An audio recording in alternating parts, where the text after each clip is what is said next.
Light pollution news, January 2025. 0.02 microwatts. Today, what should we make of all these health studies? Lucky for us, we have Dr. Mario Motta on board to walk us through the recent health news. And do we have a shifting baseline problem when it comes to darkness? To help answer this question and many more, we welcome advocate David Lefevre and lighting professional Glenn Heinmiller. It's time for our new light pollution news.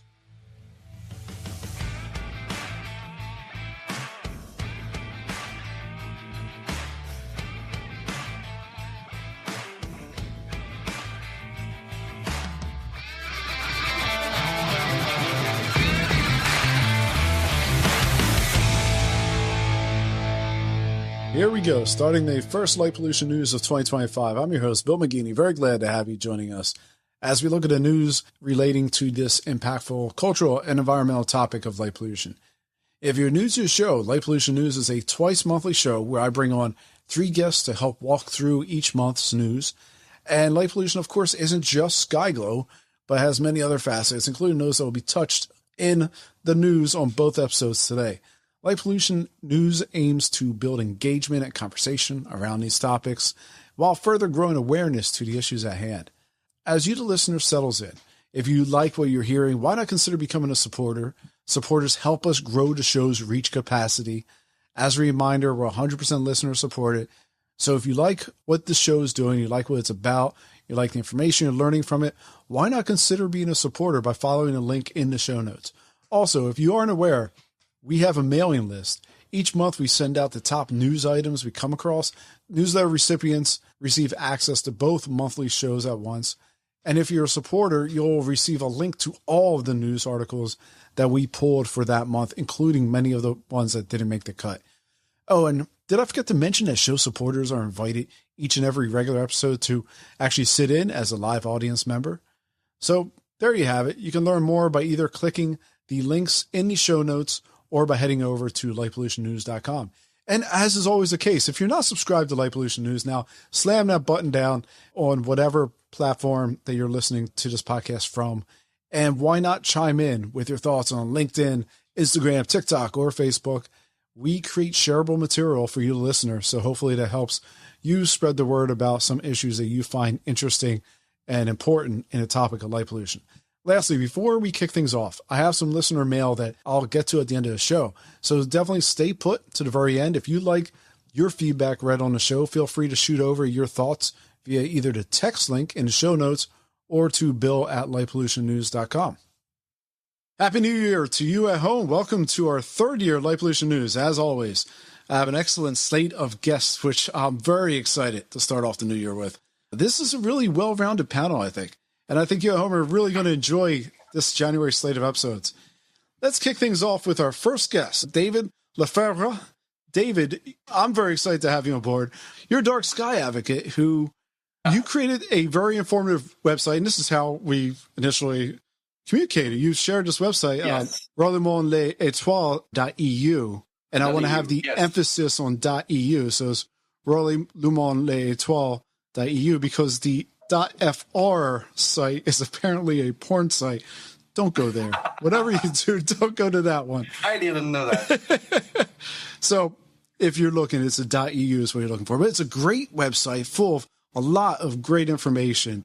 And you really present an argument on why you want to protect the skies. So why don't you tell me what got you kind of into this? Why did you decide that this was an important topic?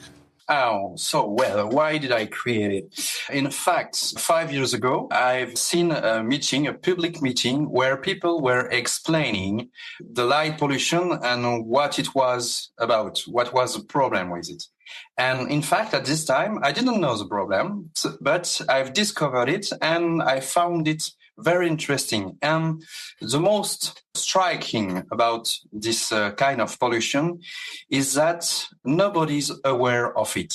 Many people knows about plastic, about chemicals, about a lot of things, but light pollution, it's completely off the radar. So I've joined some people here in France to make awareness about this problem, about the light pollution, and to give some conferences to city councils, to public people, to have some information about it and be able to act about this problem.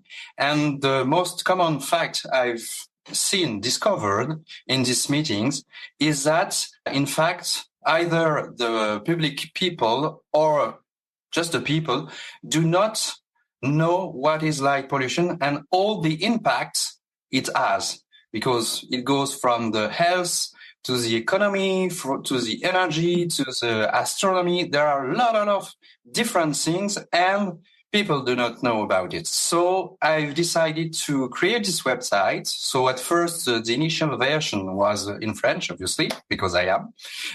But to spread the word across the borders, I've decided to translate it in several languages. So at the moment, 8 languages different are available. So you can pick your own and learn about light pollution.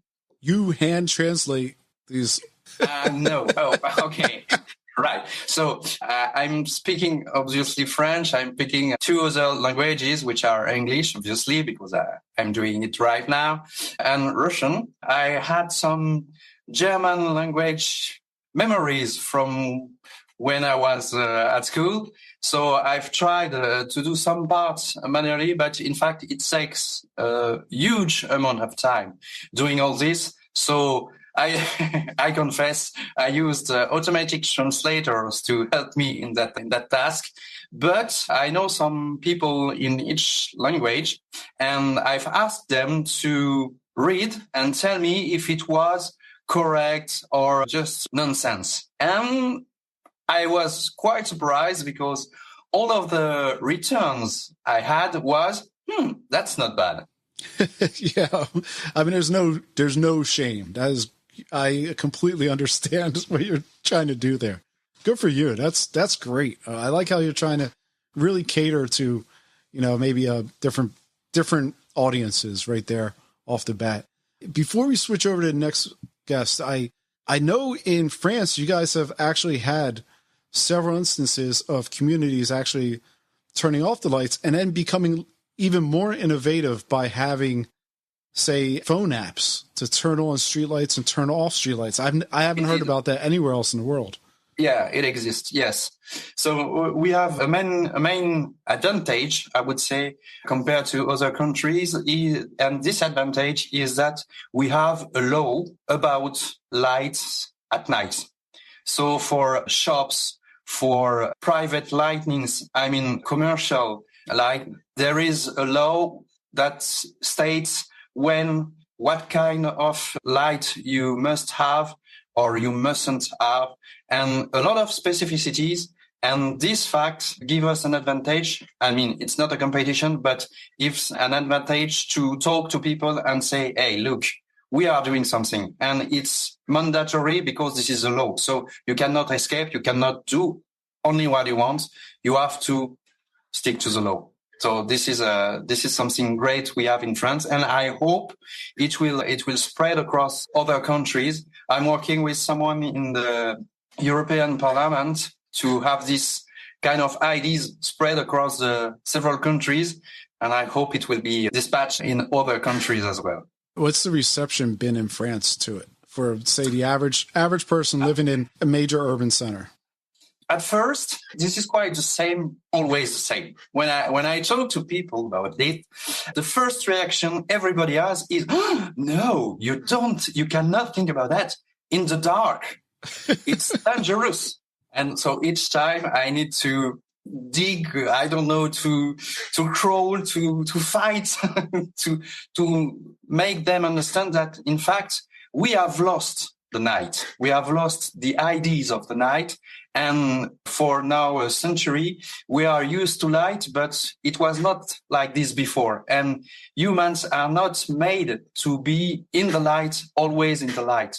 So it's, the same behavior I met each time I talk to people, whatever they are, to people when about this subject, it's, oh no, you cannot think about it. And when I talk about the different aspects, the several impacts, they try to understand, and little by little, okay, so that's not a bad idea, in fact.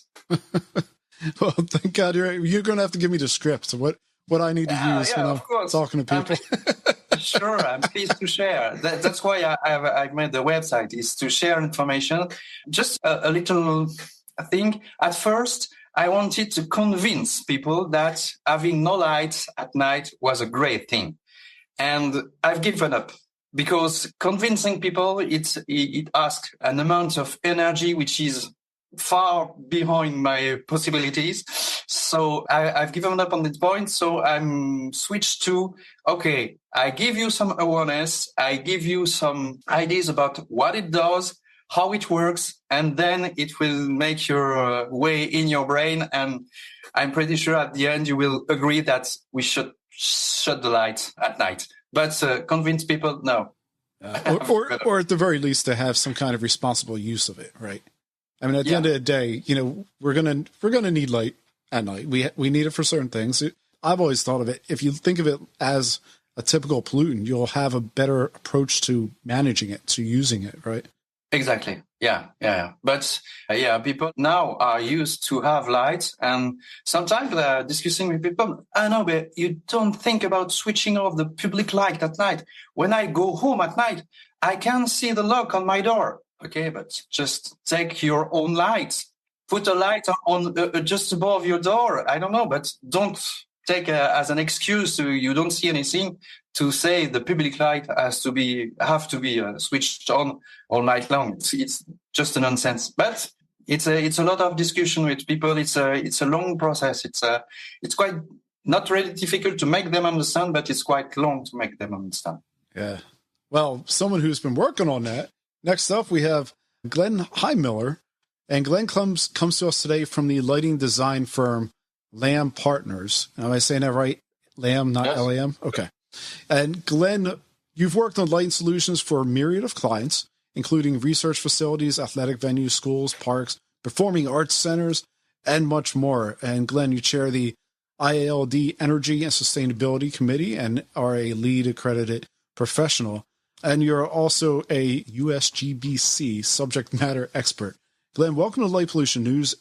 Why don't you tell us a little bit about you, and we'll go from there.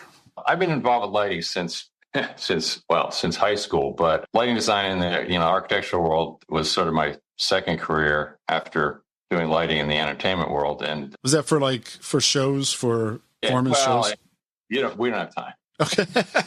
Another story, but that's a whole other story. But my first job in architectural lighting was with Lam Partners, and Lam Partners was founded by it's a name. So you asked about it, it's an acronym. It's not an acronym. It's a name.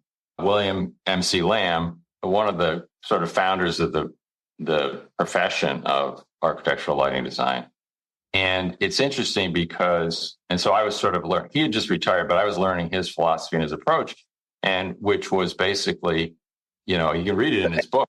Like, you put the light where you need it. You don't put, you light the things that people need to see, and you don't waste the light putting it where people don't need to see. You don't put glare in their face so they can see better. He wrote a whole book about basically trying to understand human visual perception and how lighting in our interior and exterior environments could support, good vision. And so I was 5 or some years into the career, early 2000s. And I'd also had a childhood very interested in astronomy and space exploration. Before there were websites, I ran an AOL site about space exploration. So I had that interest too. And then I think it was, I don't know, it might have been, being in Massachusetts, it's an area where there's historically a very strong dark sky community. A few key people like Kelly Beatty and Mario and stuff who've been at this for like decades. I probably went to a presentation of Kelly Beatty's about light pollution, or I remember the Dark Sky Conference was in Boston, and Dave Crawford was running that thing, and it was like, much smaller organization and everything. And I went to the conference because I was just interested in the topic, and I think that was the beginning. And then I said, okay, how can I, make this part of my work, teach people about light pollution? And what I really got into is the regulatory aspects, and how can we develop standards and regulations that will control light pollution and, basically educate my profession about, how to do things right. So, yeah. How's that been? How's your profession been taken to it? Well, I mean, it's been a long process, but I think that, well, there's sort of two pieces to the lighting industry. I mean, there's the specifiers like me, and then there's the manufacturers of the equipment, and they're both, very influential in terms of what happens, what gets installed. And I think that oddly, even though the model lighting ordinance was not adopted widely, it did include the bug rating system. And what happened is we got that into the LEED. People don't know LEED is the Sustainable Green Building Design Standards that started about 20 years ago, but really is very powerful in North America, at least in building design. And so that went into, and so that meant that the architecture community, design community, building construction community, because that LEED light pollution credit in there, everybody got to say, oh, this is a thing, this is a thing I have to think about. And so that was big. But even more recently, what's really, really been exciting to me is just in the last couple of years, almost just coming out of the pandemic, there are people within the lighting industry, designers, researchers, manufacturers, who are not just saying, oh, okay, this is something I have to do. They're involved with research. They're involved with, the whole thing that's going on with I'm on the Outdoor Nighttime Environments Committee with the IES. And the work coming out of that committee in terms of standards, they're all around, basically light pollution control and still providing good lighting for people's needs. And it's been revolutionary. The last couple of lighting conferences I've gone to, there are like 2-3 presentations by lighting professionals about light pollution. Not Mario, not Kelly, not David, but lighting people. And it's just really cool. And also sometimes really crazy technical stuff, talking about color temperature and how we can get LED chips with, less short wavelength light, but better color rendition. It's very exciting. Anyhow, so that's it. Oh, that's a very optimistic way to start 2025. I like hearing about that. And the manufacturers too. I don't know if Mario knows, there's a sales rep who actually, Jane Slade, who lives around here. She was actually a student of mine when I taught lighting design. But she now works in sales, and she's a super dark sky advocate, and she sells outdoor lighting fixtures. It's very interesting to see this happening. Anyhow. Oh, that's great. Good to hear. All right. Last up, certainly not least, and someone who we've already hinted at this afternoon. So let's welcome Dr. Mario Motta. Mario, you're retired, 39 years at North Shore Medical Center up in Salem, Massachusetts. You have numerous accomplishments as a past president of the Massachusetts Medical Society, served on the Council of Science and Public Health for 8 years in the American Medical Association, served a 4-year stint on the Board of Trustees for the American Medical Association.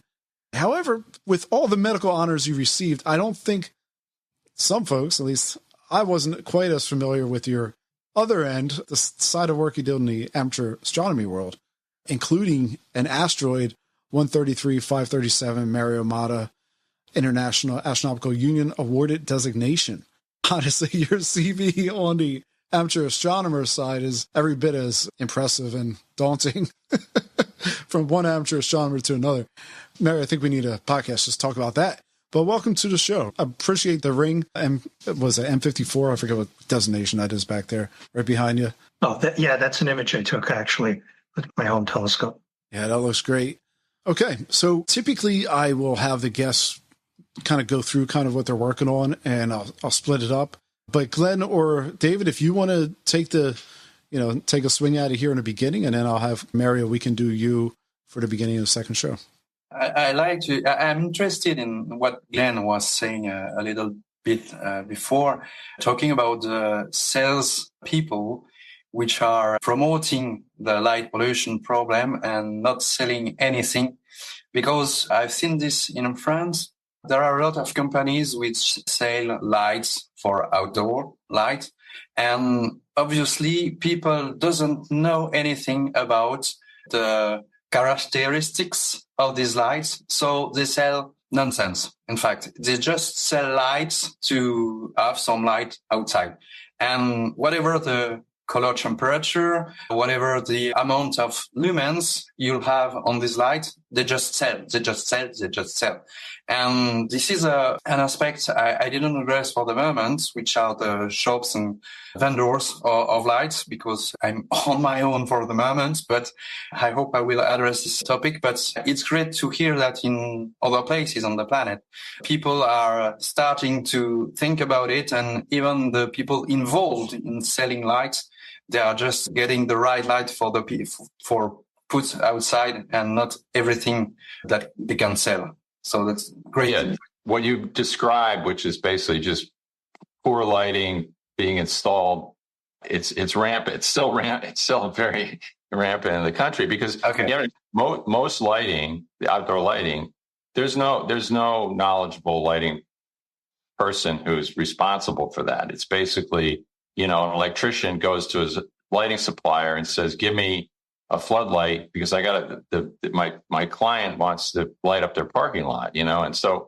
I think that it's a matter of education. So I think, I say people, most light pollution is not malicious, it's just ignorance.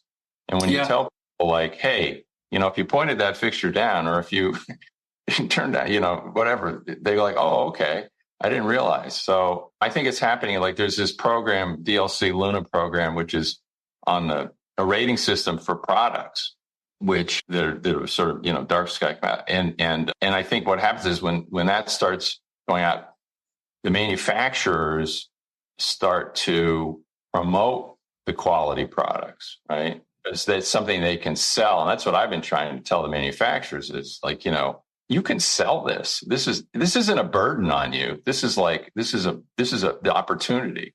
Indeed. Yes. Glenn and I are both friends, and he's one of the good guys. I appreciate knowing him.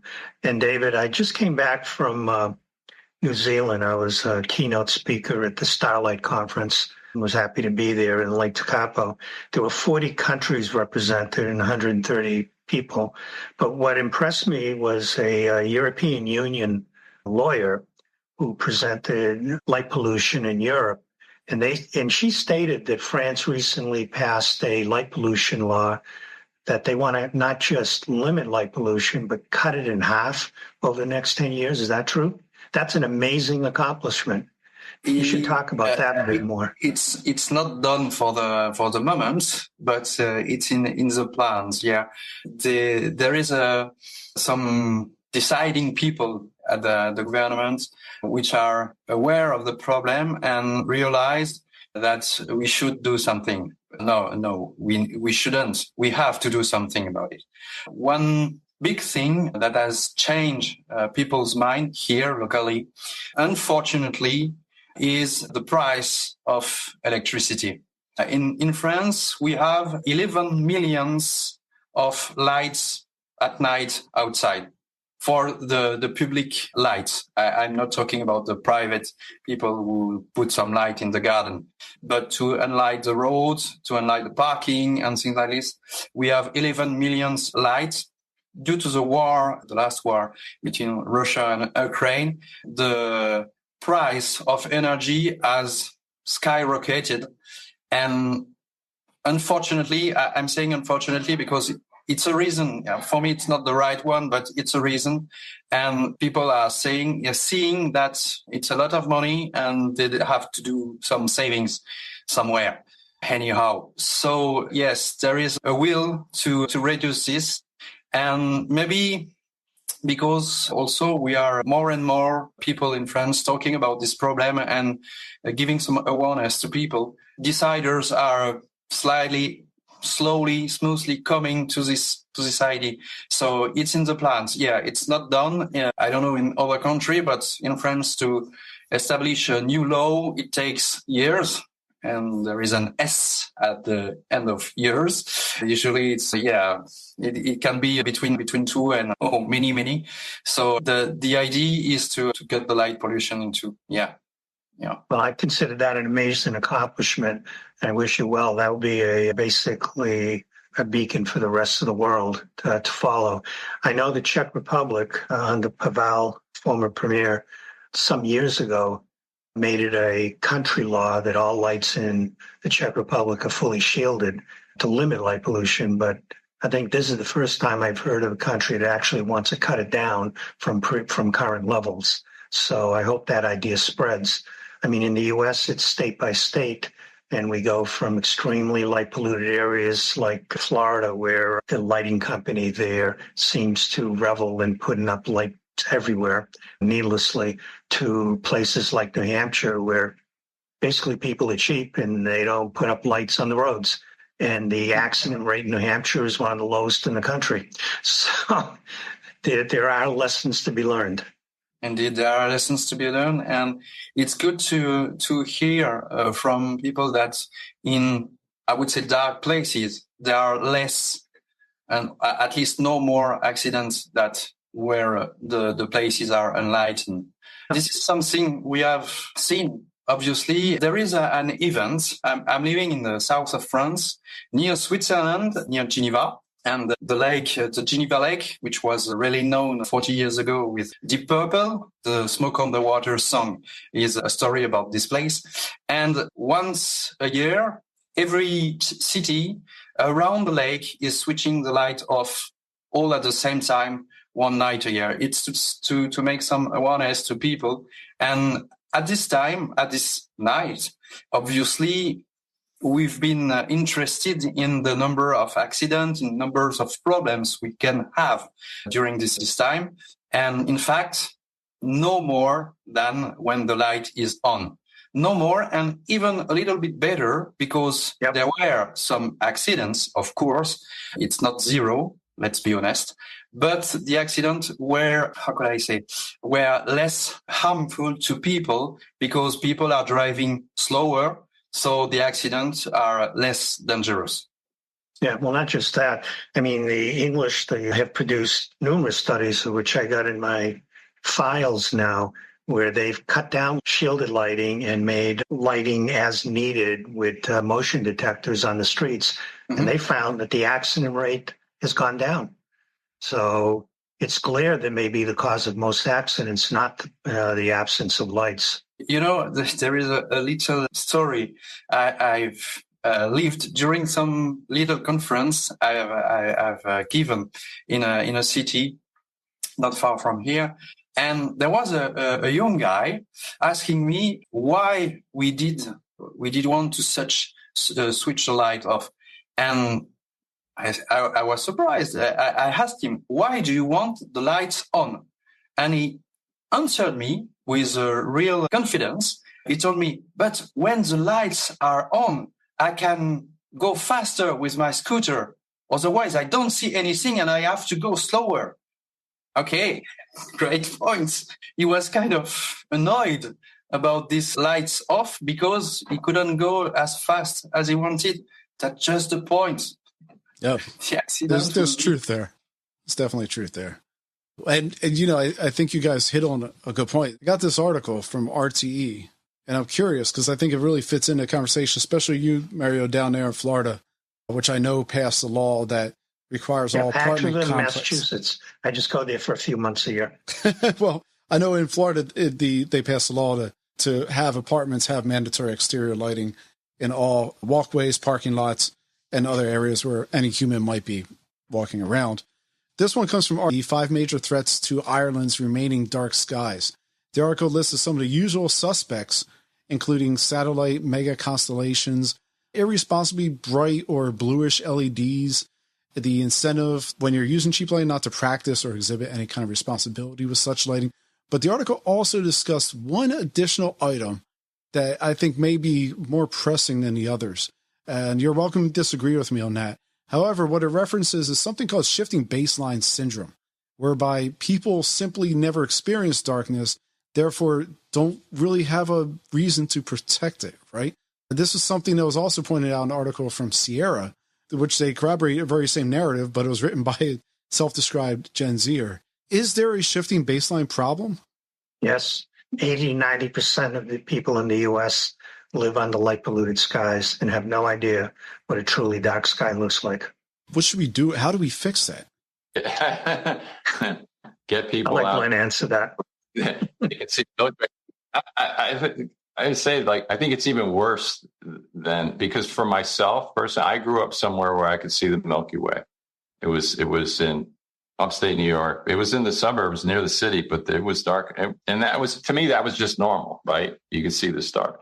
But the fact is, I've lived in the city for 40 plus years and I don't really miss it. You know what I mean? I mean, it's sad, but I've gotten used to. So even someone who grew up being able to see the Milky Way has gotten used to not being able to see it. And it doesn't really, it's too bad. I don't really miss it. It's not a big deal in my life. There are a lot of other issues. Glenn, I miss it. I mean, I live in a Bordeaux 8-9. I miss it, but I don't. It's not like a huge loss. It doesn't make. I mean, how do we fix it? I don't know, because this idea that in France they might try to actually reduce the amount of outdoor lighting. I think we're rough. I don't know how you do that here in the cities. I mean, I think you do it by education. You can see the Milky. Yeah. Many studies that show removing lights actually decreases accident rates. It's not a major difference within statistical variation, but if anything, the trend is to lower accidents than more accidents with highlights. And that's probably because of glare issues, in my opinion, but I don't know exactly the reason why. But there's certainly no good evidence that putting up more lights either decreases accidents or decreases crime rate. If anything, the evidence is the other way. Right, but growth of our urban areas is happening, and it's going to continue to happen most likely. And so we can have intelligent growth rather than haphazard growth. That's where the work is to be done, right? I mean, it is where the new lighting is going in. We may never see the Milky Way in downtown Boston ever, but at least if I go 20 miles out, I will be able to, And I think there's sort of this in between the dark sky reserve and the heavily polluted urban core. I think where the real work is to be done. But not that we give up on the urban core. Well, Glenn, I want to ask you this question. I asked this to Michael Reimer in our holiday episode. What's a realistic Bortle to strive for? Is that 4 or 5, 6? What's a realistic Bortle that dark sky approach should try and strive for? I don't know. And Mario could answer. Well, I've been measuring my sky in Gloucester since I moved here 20 years ago. It used to be a Bortle 4 to 4.2. It's now 4.6. And the only reason it isn't 5 or 6 is because in 2010, the mayor of Gloucester asked me to be on an energy committee, and we managed to convince the town to put up fully shielded lights only because they were going to convert to LEDs, and all the lights are fully shielded and not overlit. So, and even though a new shopping center went in, they had to follow that law. And it barely has changed my sky, which is amazing compared to other cities where those become huge light domes. So it is possible with proper planning, proper city bylaws, and good education, and a town that's committed to the environment. But again, that's all a matter of education. So I wouldn't be so pessimistic, Glenn. I'm actually more hopeful than I was years ago when places like France want to cut it down, when many states are now considering cutting light pollution down because of excessive energy use. And I think all we have to do is to prove the point that more lighting does not mean less crime or less accidents. If anything, every study I've looked at shows it's exactly the opposite or no effect. So there's a mindset out there in many towns. Well, we have to put up lights for security. We have to put up lights for safety. We have to put up lights for this and that. And all their assumptions are just that, assumptions, not based in reality. Dr. Motta, how do you balance that with the feelings that individual citizens or denizens have? Well, it's again, a matter of education. I'll give an example. Many of my talks, I discuss the function of the human eye and how the lens starts to form microcalcifications, usually in your mid-40s. And then over the years, that and some can coalesce into a cataract. That's inevitable. 99% of us have microcalcifications after age 45. Blue light scatters off that, just like it scatters in the atmosphere. That's why the sun is red when it sets. All the blue has scattered. Well, numerous studies on cadaver eyes of humans have shown the exact same thing. Blue scatters 10 times more than red light, and about 5 or 6 times more than green and yellow light. Consequently, the reason why many elderly people can't drive at night, I tell them it's not just that your eyes are getting older. It's we have bad engineers out there putting up bad lights. And it would be greatly mitigated if, with a simple concept, don't overlight and make sure the lights are shielded. Any photon that hits your eye directly from a lamppost, it actually decreases your vision and makes you unable to drive. It doesn't have to be that way. That's good points. I want to just kind of get through some of these health-related ones here, though, since we're here. The study out of communications biology suggests that circadian disruption may influence the propensity of someone to develop autism. The study looked at 2 sets of mice. One set experienced a shortened day of 8 hours of light and dark, and the other experienced 12 hours of light and dark. And the short day mice appeared to be less sociable and more interested in repeating behaviors such as marble burying and grooming, and they had weaker cognitive learning and increased anxiety. In fact, the short day mice experienced brain alterations in several regions. There's a study in European Journal of Public Health that found dementia risks increase for people exposed to artificial light at night. The study looked at the location histories of 53 Italian subjects, of which 34 of them contracted dementia. The location histories were compared against satellite data to identify the estimated range of the artificial light at night. The risk level appeared to increase with the generalized outdoor light at night levels. All subjects had a form of mild cognitive impairment. Staying in the European Journal of Public Health, another study assessed how artificial light at night in residential neighborhoods affected the risk of congenital glaucoma in newborn babies. Using satellite data, researchers looked at generalized light levels at night of the mother's neighborhood, compared that to births between 2008 and 2011 in urban South Korea via the National Health Insurance Database. Findings conclude that more research is needed, but the initial results indicate that artificial light at night impacts expecting mothers and heightens the risk of congenital glaucoma. From scientific reports, a group in China looked at over 10,000 adults aged 45 and older across 150 different sites in China. Researchers aimed to see if areas were experiencing generalized light pollution and had any associated risks involving their lipid metabolism. In this case, higher levels of generalized light at night appeared to line up with higher levels of bad cholesterol, LDL, and lower levels of good cholesterol, HDL, and with those living in higher levels of light pollution associating to 20% chance of abnormal blood lipid levels. We have a study that looked at how artificial light at night affected the metabolism of adult male sleeping rats, and the study in the Dutzy Journal of Pure and Applied Sciences found that the rats had slower metabolisms and higher fasting blood sugar levels. Lastly, the study, this shouldn't really be much of a surprise, as we definitely have tried our best to engineer night out of cities.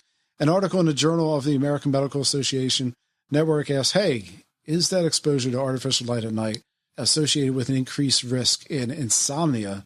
And the study used satellite imagery to assess generalized light levels of light pollution in 336 Chinese cities, and interestingly looked at over 1 million insomnia-related social media posts. The findings hint that artificial light at night may play a role identifying a trend with overall brightness and increased incidences of insomnia postings. Not surprising, insomnia also carried an association with extreme temperatures and bad air pollution. And we'll finish up the health-related items here with this last one from Georgia State University. Some researchers looked at a myriad of child development factors. One of the factors was nighttime brightness, which found that places with more light at night and more buildings tended to house parents with lower levels of education and income versus with more trees and plants that tended to were linked to higher levels of education and income. Probably nothing too groundbreaking there. Dr. Motta, how do we take some of these studies that are using satellite imagery? First of all, some of the studies you cited have low numbers and others have large numbers. These are epidemiologic studies, and which is really the only way to go for these kind of problems. I mean, breast cancer, for example, you can't separate a large group of women into people who will be exposed to light and others that won't be, in order to find out 20 or 30 years later who will have an increased rate of breast cancer. You can do that with epidemiologic studies, where you follow people or study people over large numbers of years. So, for example, the Nurses 2 study had 130,000 women. That's now a high-powered study that's valid because of the statistical numbers. So the study you mentioned that only had, I think, 100 people for Alzheimer's, that kind of a study raises your eyebrows, but you can't put too much weight in it because it's just not statistically sound enough yet. It would make you want to do a large study and if it comes to the same conclusion, then you'd put a lot more weight on it. So, for example, breast cancer in women is very statistically sound these days. We now have 25 large studies all around the world, from the U.S. with the Nurses study to South Korea, Israel, European studies. Spain just published one, in fact, just last year, followed women for over 30 years. And they all came to the same conclusion. Women who live in light-polluted areas, and we're talking about outdoor lights now, they study with satellite measurements and zip codes how much light pollution there is. The mechanism is presumed to be lights shining in your bedroom at night, even while you're sleeping with your eyes closed. It only takes 0.02 microwatts of light to start suppressing your melatonin.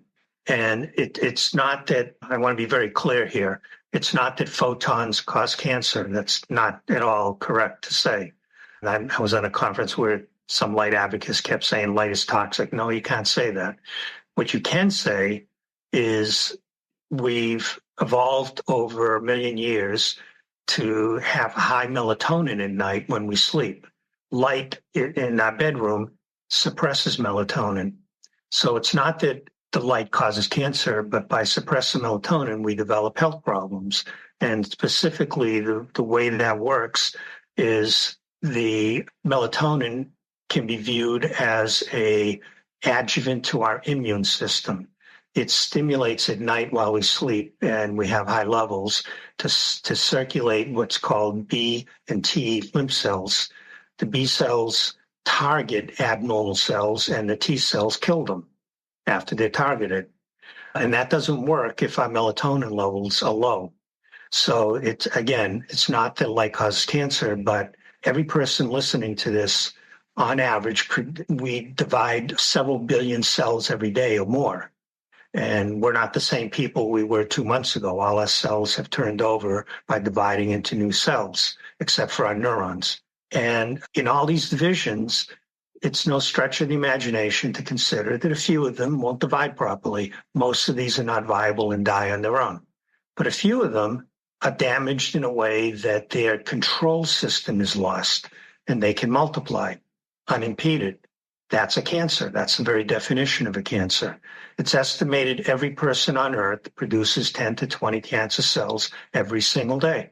Why don't we all die of cancer by age 1? The reason is we have an immune system that recognizes these cells and kills them. So if you think of life that way and how biochemical processes work, if we now diminish the activity of the immune system just a little, then it's just a slightly higher chance that one of these abnormal cells will escape detection and will proliferate and become a cancer. And that's the mechanism of how light pollution can induce mostly endocrine-related cancers, specifically breast, prostate, and now some evidence for pancreas and thyroid. In fact, in 2017, the Nobel Prize in Medicine went to Hall, Robash, and Young because they elucidated the entire biochemical pathway And the Nobel Prize Committee thought that was important enough for a Nobel Prize. The lighting companies don't want to discuss that, but it's pretty important. That is the most detailed description of that whole process. I really appreciate that, Mary. That helps me understand. I know helps the listener at home understand it. That really is helpful. Yes, David. Yeah, just I totally agree and join Mario on his idea and explanations. Just for people who are listening, melatonin, it's not a word you usually hear in a day-to-day conversation. Just to give some hints and ideas about it.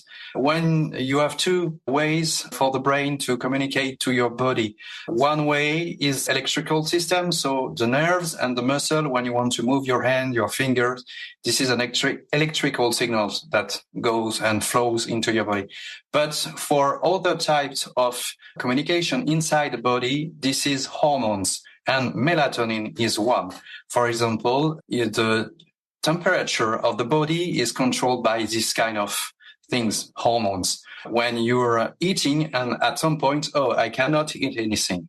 I'm done with eating. This is hormones, your brain telling to your body, okay, stop to it.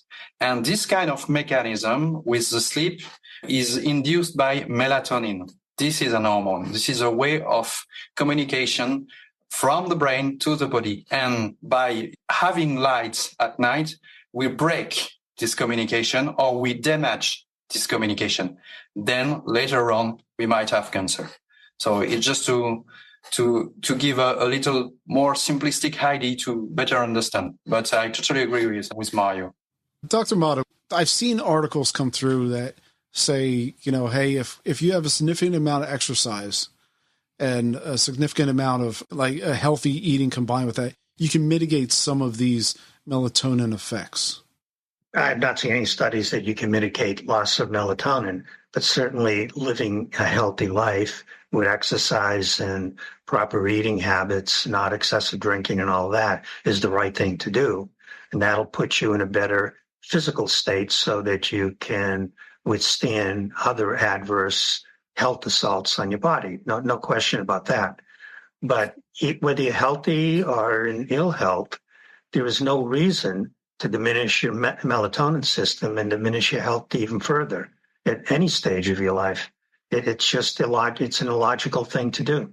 It's just not well known, so most people don't have it on the top of their head that is a thing that should be considered for a healthy life, to have a dark bedroom and sleep properly.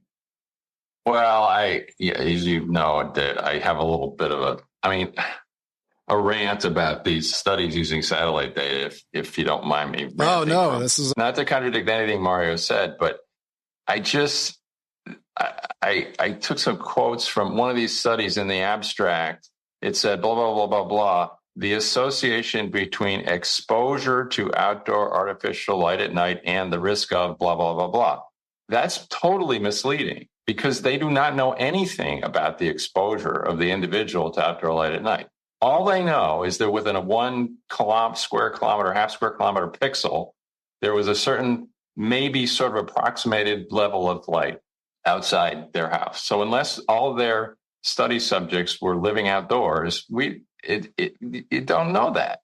And then you read these things and you get to the end and they say, this is one of the papers, about all the second satellite-derived data serves as crude representation of light exposure. Actual light exposure can be influenced by many factors at individual levels, such as indoor light exposure, nighttime activities, shift work, et cetera, et cetera. And the one that really cracked me up was the one where they're using social media posts to measure insomnia. Len, I understand what you're saying, but this is why I prefaced it by saying that the study that was mentioned on Alzheimer's and only had 100 patients, then it's just anecdotal in my mind. But when you have 130,000, all those things average out, okay? And let me put it this way. Right. The level of proof for now 25 large-scale studies, we now have probably 8 to 9 million people who have been studied, and all of the studies come out the same way. There's about a 13 to 17% increase in breast and prostate cancer. You can't ignore studies when they get to those levels. It's the same level of proof of smokers and lung cancer. You know, the cigarette companies poo-poo it because it's only epidemiologic. But when you have millions of people studied in an epidemiologic study, it's essentially proof. Lung studies are classified as 2A levels in terms of risk. The only thing that makes it 1 is if you drink benzene or cyanide, okay, then you die. All these other studies are 2A, and 2A studies are very valuable if they're powered with enough people. Lung cancer studies fit that. So do light pollution studies nowadays, because there's just so many of them that are reproducible over and over and over again. So if you don't buy the light pollution studies at 2A, then you can't possibly buy smoking studies, because it's the same level of proof, the exact same level. Yeah, I mean, the only thing of smoking is we know the smoke is going into someone's lungs. Don't know how much they smoke precisely, whether they absorb, whether they puff, and with the light pollution, this has been looked at. It's the degree of lights that shine into your bedroom windows, and that's what they're looking for. And David Blask at Tulane has done fantastic studies on this amount of light, and he's reproduced it with rats, where he implanted human breast cancer under the skin of what's called nude mice. These are mice that are bred to accept transplants, and then did 0.2 microwatts. I mean, the human eye can barely see that. And the mice that got that had an increased rate of breast cancer growth that was implanted. The ones that got 0.1 microwatts, an even greater amount. He had 5 different breakdowns, just like the satellite studies of gradations. And sure enough, the mice had increased rates of breast cancer growth, depending on the amount of light they were exposed to, that mimicked the nurses' study with the 5 grades of light pollution on the outdoors. Exactly. I mean, now, again, if it was one study, I agree with you. Well, this got to be reproduced. It's been reproduced 24 other studies now, including the last one in Spain. So the evidence is just overwhelming these days, and it just can't be ignored. Dr. Motta, there was the Brighter Nights and Darker Days study that came out in October through PNAS that I know was spoken about in an earlier show. It had 88,000 individuals using light monitors. You know, they actually were able to presumably understand how much light impact individuals getting. Yeah, that's proactive, and it's great if you can do that kind of a study, and that's valuable. But to do millions of people, you get the exact same level of proof because whether someone turns off their light at 10 or at midnight, all that averages out when you got, 100,000 people. It doesn't average out when you only have 100 people. I think the one that we use sensors was interesting because then theoretically you are actually measuring exposure. But the problem was, well, first of all, the sensor was worn on their wrist, and we know nothing about the nature of that exposure except it's the luminance level on their wrist. So we don't know where it came from. Did it come from their phone? Did it come from the streetlights in their bedroom window? Did it come from what? And so it's tough. But I know there are people who are trying to do sensor studies with, headgear so they can actually get light at the eye. There have been some studies that have done like that, small groups, but I'm not. Yeah, I just think some of these studies that are weak give the good studies a bad name, I suppose. Yeah, but I would consider these weak, not when they have over 100,000. One you mentioned where you said it was a small group, and if it's a small group, I agree with you. It's a weak study. You can't do statistics on 100 people. You can do statistics on 100,000 and more. And I'll give you another reason to trust these. There was one negative study that came out of Canada, out of all the studies that I mentioned, that show an increase in breast cancer. This one negative study, people were perplexed, saying, okay, why was this different? And they went and found out. The reason it's different is if you live in Montreal or Quebec City, okay, it's summertime, you never get dark skies. You never get a dark night because of the midnight sun. So pretty much everyone there has blackout curtains block out shades.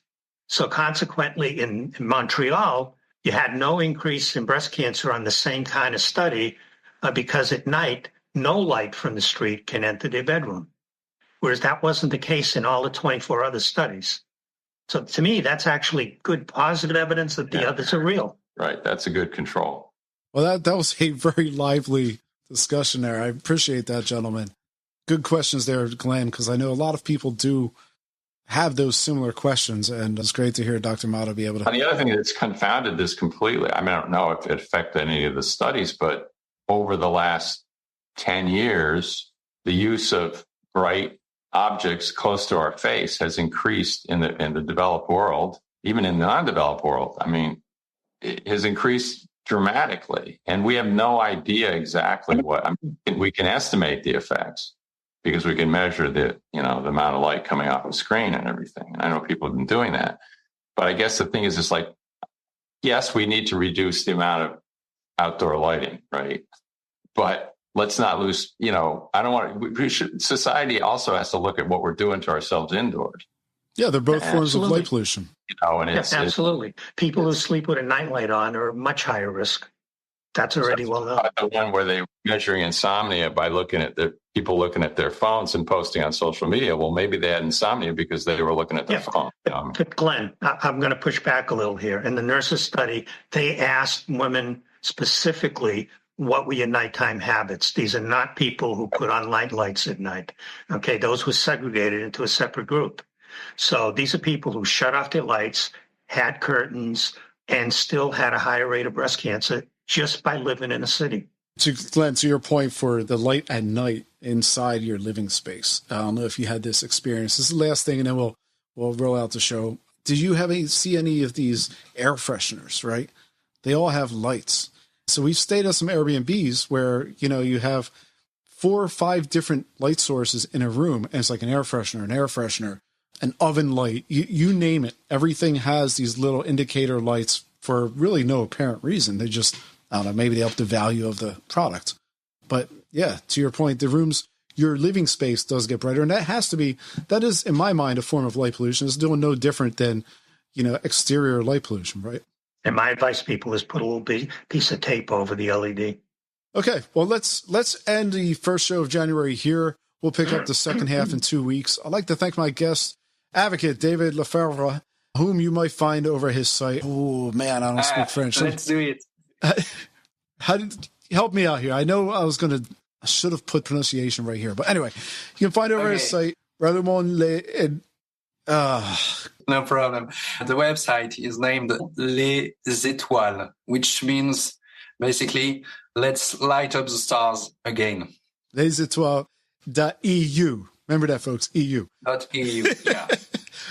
Lighting designer Glenn Heinmiller from Lamb Partners and Dr. Mario Motta, which we're all familiar with your occupational achievements, but amateur astronomy ones are equally as amazing, including this great photo of the Ring Nebula right behind his head, where your head is the star of that supernova. As a reminder, there are many ways you can connect with us. Find Light Pollution News on LinkedIn, Instagram, TikTok, Facebook. And if you have any thoughts or comments for today's show, please feel free to shoot them over via the text link in the show notes, or you can email us at bill@lightpollutionnews.com. We're supported solely by our listeners. If you like today's episode and like what we're doing, feel free to click support the show. Help us grow link in the show notes. Light Pollution News was recorded on December 15th, 2024. Thank you once more for joining today. I'm your host, Bill McGeaney. Remember to only shine the lights where they are needed, and Happy New Year's, everyone. And be sure to stay to the very end, as I do have some listener mail to go through.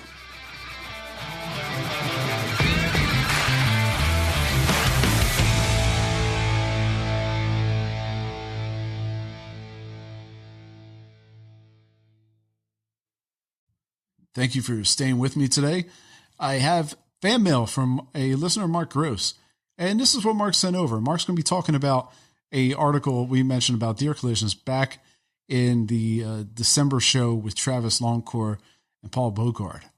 The podcast I just finished listening to has to be my favorite of the year. Travis and Paul are two of my most important early influences. I'm sure they would like to hear that. They both continue to remain favorites, even though I read others' books and a stack of others two reads on my shelf. I think they remain my favorites because the breadth of knowledge and experience both bring. They have insights that others do not have yet. I looked at deer collisions long ago. The one connection observation is that the level of sky glow and masking of the moon's phases leads to higher activity, which appears noticeable. Near Gettysburg, at the end of October, I noted not one deer as I made my way home until I was almost back home and under higher sky glow levels. Coming back from Naylor to home is like running a deer gauntlet. The area has a lot of sky glow. Whether deer are more active as they can see predators at night, or in more peopled areas as there's less predators there, or possibly the circadian is being disrupted, maybe that's all. Deer are optimistic predators on plants. The artificial light enables them to feed longer, so they do. The type of lighting and spectrum along roadways and headlights will essentially blind a deer and cause them to bolt in panic mode. People will drive faster at highly lit areas. Force is mass times speed squared. Speed is the killer. So you have more deer that are active later than normal, vehicles traveling at higher rates of speed, a higher density of people, and a higher density of deer, all leading to a raised level of fatal accidents with deer in urban areas. And I like this part here. So deer should be home in bed, and maybe we should be too. If you have any insights or thoughts on today's show, feel free to send over. You can text me right there in the show notes under text Light Pollution News, or send over your thoughts at bill@lightpollutionnews.com. Thank you, Mark, for your fan mail.